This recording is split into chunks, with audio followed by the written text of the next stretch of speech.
दोस्तों, आज हम आपको बताएंगे ज़हीरुद्दीन मोहम्मद बाबर के बारे में। ये वो बहादुर और होशियार इंसान था जिसने हिंदुस्तान की सबसे मजबूत और सबसे लंबे वक्त तक कायम रहने वाली सल्तनत यानी मुगलिया सल्तनत की बुनियाद रखी थी। दोस्तों, ये बात तो हम में से किसी से भी छुपी हुई नहीं है कि हमारे देश भारत पर अगर सबसे ज्यादा लंबे वक्त तक किसी ने हुकूमत की है तो वो है मुगलिया खानदान यानी सल्तनत मुगल। हमारे देश भारत को एक जगह पर इकट्ठा किया, बल्कि साथ साथ इस देश को हद से ज्यादा मजबूत और ताकतवर भी बनाया। लेकिन ना जाने ऐसा क्या हो गया कि आज मुगल सल्तनत का जब भी जिक्र किया जाता है तो जहां एक तरफ कुछ लोग उनका नाम सुनकर खुश होते हैं, वहीं दूसरी तरफ कुछ लोग ऐसे भी हैं जो उनका नाम सुनकर गुस्सा करने लगते हैं। और इन तमाम चीज़ों की एक ही वजह है, वो है इतिहास। क्योंकि मुगलों के बारे में हर एक को अलग अलग तरीके से इतिहास पढ़ाया जाता है। जहां एक तरफ कुछ लोगों को मुगल का सिर्फ साफ किरदार दिखाया जाता है और काले किरदार को छुपा लिया जाता है, तो वहीं दूसरी तरफ कुछ लोगों को मुगलों का सिर्फ काला किरदार दिखाया जाता है और सफ़ेद किरदार को उनसे छुपा लिया जाता है। लेकिन दोस्तों, आज की इस वीडियो में हम आपको मुगलों की असल हिस्ट्री बताने वाले हैं और इस वीडियो में उनके पॉजिटिव और निगेटिव दोनों पॉइंट्स को रखेंगे। क्योंकि आज की इस वीडियो को हम जिस हिस्ट्री की बुक से बना रहे हैं, उस बुक का नाम, उस किताब का नाम है बाबरनामा। ये वो किताब है जो खुद मुगल सल्तनत के पहले सुल्तान यानी बाबर ने अपने हाथों से लिखी थी। तो दोस्तों, आज की इस वीडियो में हम जानेंगे कि आखिर बाबर कौन था और बाबर हिंदुस्तान में कैसे आया था और आखिर हिंदुस्तान में आने के बाद उसे इतनी छोटी फौज के साथ इतनी मजबूत और बड़ी सल्तनत को कैसे फतह कर लिया था और वो कौन हिंदू राजा था जिसने बाबर को हिंदुस्तान आने के लिए दावत दी थी। साथ ही साथ हम जानेंगे कि आखिर बाबर का बाबरी मस्जिद के साथ क्या कनेक्शन था। इन तमाम चीज़ों के बारे में जानने से पहले इस वीडियो को एक लाइक करें। दोस्तों, बाबर का जन्म 14 फरवरी 1483 में एक ऐसे शहर में हुआ था जो शहर आज उज़्बेकिस्तान देश में पाया जाता है।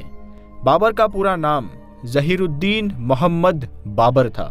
बाबर के बारे में सबसे खास बात यह है कि बाबर का रिश्ता बाप की तरफ से ऊपर जाकर अमीर तैमूर से मिलता था, जो अपने दौर का पूरी दुनिया का बहुत बड़ा सुल्तान था। वहीं दूसरी तरफ बाबर का उसकी माँ की तरफ से अगर रिश्ता देखा जाए तो ऊपर जाकर मंगोलों के सबसे बड़े सरदार चंगेज खान से मिलता था। यानी आसान लफ्ज़ों में अगर ये कहा जाए तो गलत नहीं होगा कि ज़हीरुद्दीन बाबर को अमीर तैमूर और चंगेज खान की बहादुरी विरासत में मिली थी। दोस्तों, आप लोग तो ये जानते ही होंगे कि अमीर तैमूर की बहुत बड़ी सल्तनत थी, लेकिन जब अमीर तैमूर का इंतकाल हुआ तो उसकी सल्तनत को उसके बेटों ने कई हिस्सों में बांट लिया था। उन्हीं बांटी हुई सल्तनतों में से एक सल्तनत उज़्बेकिस्तान के इलाके में भी थी। ये सल्तनत अमीर तैमूर की 5 नस्लों के बाद आकर ज़हीरुद्दीन बाबर के बाप के हिस्से में आई थी और फिर बाबर के वालिद के मर जाने के बाद ये सल्तनत बाबर के हिस्से में आई। जिस वक्त बाबर अपने वालिद की सल्तनत की गद्दी पर बैठा, उस वक्त इसकी उम्र सिर्फ 13 साल थी। लेकिन फिर अचानक से बाबर के चाचा ने उसके खिलाफ बगावत कर दी। ना चाहते हुए भी बाबर को अपने चाचा से लड़ाई करना पड़ा और बाबर के हाथों से वो सल्तनत चली गई। उसके बाद बाबर कई सालों तक जंगलों में फिरता रहा। बाबर ने अपनी 30 साल तक की उम्र जंगलों में भटक भटक कर ही गुजार दी थी। बाबर के लिए कई दिन तो ऐसे मुश्किल से भरे हुए गुजरे थे कि बाबर को जंगलों में 2 वक्त की रोटी भी नसीब नहीं हुआ करती थी। लेकिन बाबर ने कभी हार नहीं मानी। बाबर को जब महसूस हुआ कि वो अपने वालिद की सल्तनत को वापस नहीं ले पाएगा, तो उसने अपनी सल्तनत को वापस लेने के बजाय अफगानिस्तान को फतह करने का इरादा बनाया। बाबर ने सबसे पहले अफगानिस्तान के कुछ इलाकों को फतह किया और उन इलाकों को फतह करने के बाद हिंदुस्तान की तरफ रवाना हुआ। दोस्तों, कहा जाता है कि जिस वक्त बाबर हिंदुस्तान को फतह करने के लिए हिंदुस्तान में दाखिल हुआ था, उस वक्त बाबर के पास सिर्फ 13,000 की ही फौज थी और उसका मुकाबला था पठान सल्तनत के सरदार यानी इब्राहिम लोदी से। इब्राहिम लोदी के पास तकरीबन 1 लाख की फौज थी। इब्राहिम लोदी को भी यही लग रहा था कि वो बाबर को आसानी के साथ हरा सकता है, क्योंकि इब्राहिम लोदी के पास 1 लाख की फौज के साथ साथ हजारों की तादाद में हाथी भी मौजूद थे। हालांकि बाबर के पास हाथी नहीं थे। दोस्तों, हर चीज बाबर के पास इब्राहिम लोदी के मुकाबले में कम थी। सिपाही भी कम थे, हथियार भी कम थे और हाथी भी नहीं थे। लेकिन उसके बावजूद भी बाबर को पूरा कॉन्फिडेंस था कि वो इब्राहिम लोदी को आसानी से हरा देगा, क्योंकि बाबर के पास एक ऐसा हथियार था जो आज से पहले हिंदुस्तान में किसी ने नहीं देखा था, और ना ही उस जंग से पहले हिंदुस्तान की किसी जंग में वो हथियार इस्तेमाल किया गया था, और वो हथियार था बाबर की खतरनाक तोपें। आखिरकार एक दिन पानीपत के मैदान में ज़हीरुद्दीन बाबर और इब्राहिम लोदी के बीच घमासान की जंग शुरू हो गई। इब्राहिम लोदी ने जब देखा कि मेरी फौज बाबर के मुकाबले में हद से ज्यादा है, तो उसने अपनी पूरी फौज को एक साथ खुले मैदान में हमला करने का ऑर्डर जारी किया। लेकिन शायद ये इब्राहिम लोदी की सबसे बड़ी गलती थी, क्योंकि बाबर ने जब देखा कि इब्राहिम लोदी की पूरी फौज एक साथ हमला करने वाली है, लेकिन शायद इब्राहिम लोदी की यही सबसे बड़ी गलती थी, क्योंकि बाबर ने जब देखा कि इब्राहिम लोदी की पूरी फौज खुलकर एक साथ हमला कर रही है, तो बाबर ने भी अपने सारे तोप चलाने वालों को तोप चलाने का हुक्म दे दिया। बाबर के पास उस जंग में तकरीबन 10 तोपें थी। बाबर की जब सारी तोपों ने एक साथ गोले बरसाना शुरू किए, तो उसकी गरज से इब्राहिम लोदी के सारे हाथी पागल हो गए। तोपों की गरज सुनकर इब्राहिम लोदी के हाथी न सिर्फ उल्टे पांव भागने लगे, बल्कि भागते हुए खुद इब्राहिम लोदी के हजारों सिपाहियों को कुचलते चले गए, जिसकी वजह से लोदी की पूरी फौज में भगदड़ मच गई। बाबर ने जब अपनी दुश्मन फौज के ऐसे हालात देखे, तो अपनी छोटी सी जो 13,000 की फौजी टुकड़ी थी, उसे एक साथ हमला करने का हुक्म दिया।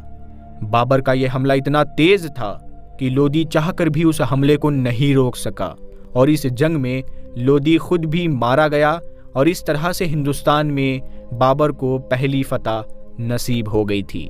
और इस जंग को जीतने के साथ ही बाबर ने हिंदुस्तान में मुगल सल्तनत की बुनियाद रख दी थी।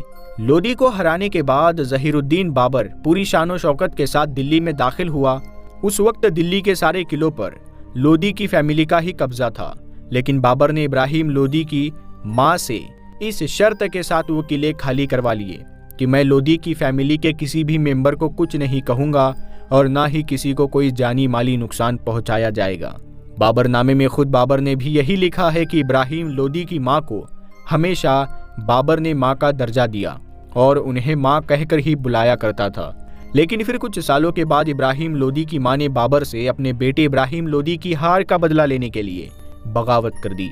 यहाँ तक कि बाबर के खाने में जहर भी मिलवा दिया था। लेकिन बाबर को जब इस बात की खबर हुई, तो बाबर ने उन्हें कैद करवा दिया, और उसके बाद कहा जाता है कि कुछ दिनों के बाद कैद खाने में ही इब्राहिम लोदी की मां का इंतकाल हो गया था।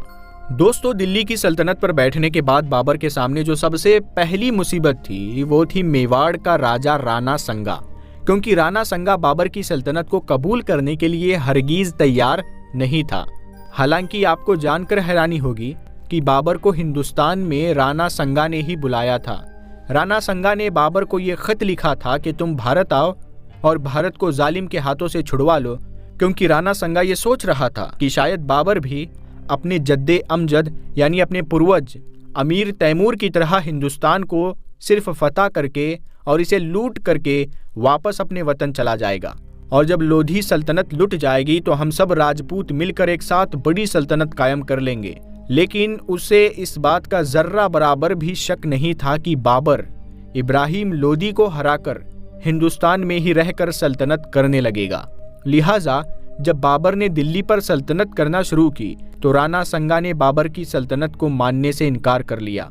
साथ ही साथ आपको बताते चले कि राणा संगा ने न सिर्फ बाबर को भारत में बुलाया था, बल्कि साथ साथ ये भी कहा था कि वो इब्राहिम लोदी के खिलाफ बाबर का जंग में साथ भी देगा। लेकिन जब बाबर हिंदुस्तान में इब्राहिम लोदी के खिलाफ जंग कर रहा था, तो राणा संगा अपने इलाके में ही बैठकर ये सब कुछ देख रहा था और बाबर की मदद नहीं कर रहा था। इस वजह से भी बाबर राणा संगा से ज्यादा नाराज था। आखिरकार दिल्ली का सुल्तान बनने के 1 साल बाद ही यानी 1527 को राणा संगा और बाबर के बीच एक जबरदस्त जंग हुई।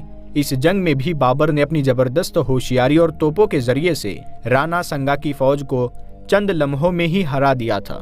राणा संगा को जब ये महसूस हुआ कि वो अब इस जंग में नहीं बच पाएगा तो वो बीच में से ही जंग छोड़कर पीठ दिखाकर भागने लगा। लेकिन बाबर ने राणा संगा का पीछा नहीं किया। कहा जाता है कि बाबर से हारने के ठीक 1 साल के बाद ही राणा संगा की मौत हो गई थी और फिर 1-2 साल के बाद ही यानी 1530 में खुद बाबर की भी मौत हो गई थी।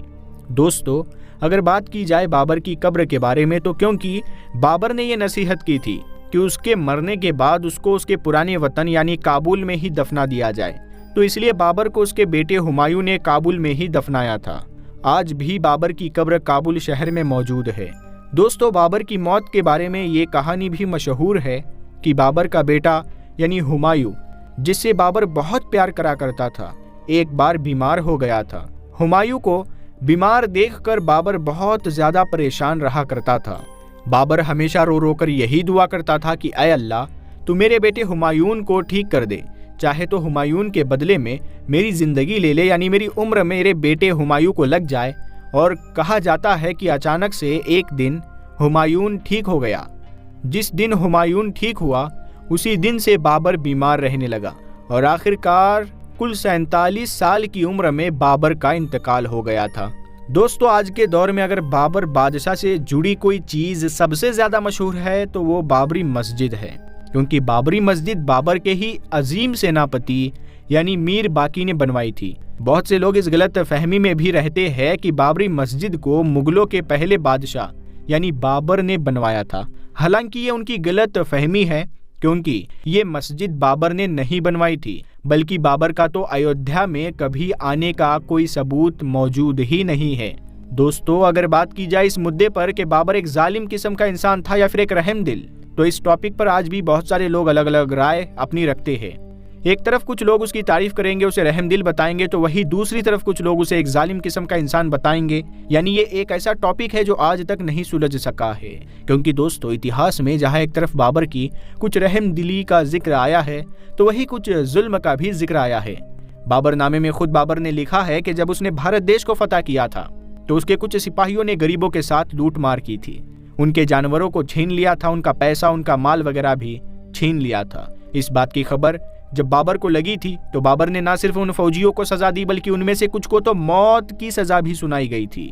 इसके अलावा जब बाबर ने भारत को फतह किया था तो इब्राहिम लोदी के घर की जितनी भी औरतें थी और बच्चे थे उनके साथ भी बहुत अच्छा सलूक किया गया था, जो इस बात को साबित करता है कि वो एक रहमदिल इंसान था। लेकिन वही दूसरी तरफ इतिहास में कुछ उसके उलट चीजें भी मिलती है। कुछ इतिहासकार ज़हीरुद्दीन बाबर के ऊपर हमेशा से ही सिक्कों के एक बड़े गुरु को कत्ल करने का इल्जाम भी लगाते आए हैं। तो दोस्तों, उम्मीद है आज की ये वीडियो आपको बहुत पसंद आई होगी, बहुत ही इंफॉर्मेटिव लगी होगी। अगर आपको इस वीडियो से कुछ सीखने को, कुछ नया जानने को मिला है तो इस वीडियो को पहले लाइक करें, फिर हमारे चैनल नूरे हदीस को सब्सक्राइब करें, साथ में लगे बेल आइकन को दबाएं और इस वीडियो को अपने दोस्तों में शेयर करें। दोस्तों, अगर वीडियो में कोई शिकायत, कोई गलती नजर आती है तो कमेंट करके जरूर बताइएगा। इंशाल्लाह हम उसे सुधार करने की कोशिश करेंगे। हम मिलते हैं आपको अगली वीडियो में, तब तक के लिए अस्सलाम वालेकुम, अल्लाह हाफिज।